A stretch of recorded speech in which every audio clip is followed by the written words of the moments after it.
Ces magasins à Van der Borch représentent quand même un bâtiment de 7000 mètres carrés.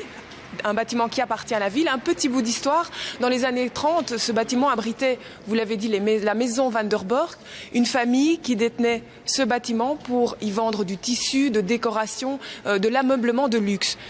Après 50 ans d'existence, la famille a fait faillite. La ville de Bruxelles a repris le bâtiment pour le céder ensuite pour un euro symbolique à une banque qui en a fait un centre d'art. Et puis, en 2012, le bâtiment est revenu dans le giron de la ville. On peut le dire, Karine Allieu, c'est un petit peu un retour ici aux sources pour vous et l'histoire se répète aujourd'hui. L'histoire se répète, mais elle est heureuse puisque demain, il y aura un musée d'art moderne et contemporain dans ce bâtiment. La ville de Bruxelles y participe et se réjouit de participer et de céder ce bâtiment pour un euro symbolique au fédéral pour développer cette offre muséale qu'il manquait vraiment à Bruxelles, capitale de l'Europe. Bruxelles sans un musée d'art moderne et contemporain, eh bien, c'était un petit manque. Alors, ce bâtiment, il est énorme, on l'a dit, 7000 mètres carrés. Il va falloir le rénover. La partie extérieure, ça vous concerne?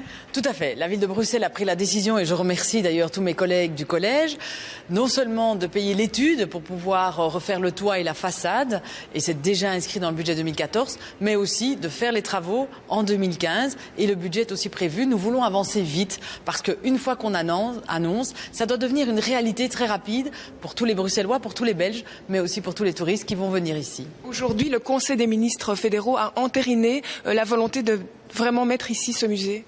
Bien entendu, il fallait l'aide du fédéral. Le fédéral, et Philippe Courard vient de l'annoncer avec moi, a pris cette décision au Conseil des ministres ce matin. Nous, on rénove l'extérieur. Le fédéral va rénover l'intérieur et investir beaucoup d'argent. Et puis, ce seront les collections du fédéral qui viendront dans ce bâtiment.